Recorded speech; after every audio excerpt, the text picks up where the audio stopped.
Hello guys! In this video I'm going to show you how to select the language on the Brawl Stars application. But first of all, I just want to mention, please don't forget to subscribe to our channel, because at 100,000 subscribers we are going to show you our YouTube revenue statistics and growth strategy, how to make money online. So let's jump into it. First of all, open the application on your device. So that's the home screen, and you can find different buttons.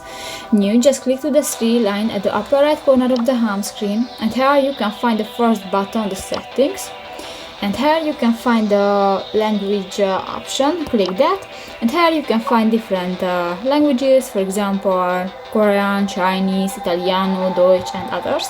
And if you want to select another, actually I use the English, just click the another language and that's it. So that's pretty much it for this video, guys. See you in the next one. Bye bye.